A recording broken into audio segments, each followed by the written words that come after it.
আমার কপালটা আসলে খারাপ। আমি যেদিন গাড়ি দই এদিনও দিয়ে বৃষ্টি হয়, যেদিন গাড়ি দই এদিন রোডে ফ্যাক পানি তাহে, এই কারণে অনেকদিন ধরে গাড়ি দইছি না।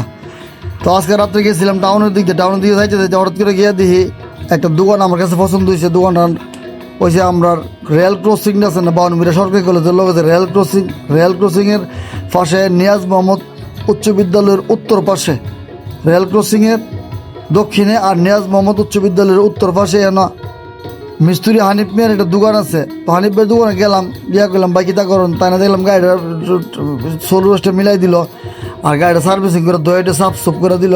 ওনারা যে মুরব্বিটা সাফ করে খুব যত্ন করে মাসাল্লাহ আমি দেখলাম। টাকা পয়সা তো আসলে যেমন গাড়ি তেমন হিসাব, যেমন সাফাই তেমন কর্ম। এই আমার পিছনে দেখতেছেন উনি হানিফ মিস্ত্রি, আর ওনার দোকানটা নিয়াজ মোহাম্মদ উচ্চ বিদ্যালয়ের সংলগ্ন উত্তর পাশে রেল ক্রসিং।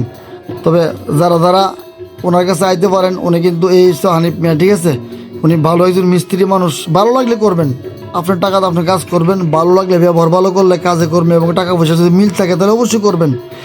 10টা যাচাই করে একটা করবেন। তবে আমার কাছে ভালো লাগছে, আমি হানিফ ভাইয়ের কাছে গাড়িটা সাফ সাফাই করলাম। আর মুরব্বী আছে প্রায় 65 বছরের মুরব্বী, খুব যত্ন করে গাড়িটার দই টুয়ে দিছে।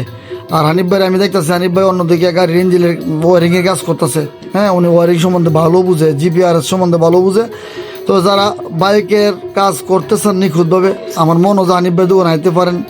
MH বাইক গ্যালারি, হ্যাঁ, প্রোপাইটার হানিফ মিয়া, মিস্ত্রি হানিফ মিয়া, সব কিছু মিলাই ওনার কাছে আসতে পারেন। ধন্যবাদ সকলকে। ভিডিওটি ভালো লাগলে অবশ্যই শেয়ার করে দিবেন। যারা বাইক নিয়ে ব্যস্ত থাকেন হানিফ ভাই দোকানে চলে আসেন, ভালো কাজের জন্য, দক্ষ কাজের জন্য, ওয়ারিংয়ের জন্য কিন্তু ভালো একটা অপারেটর।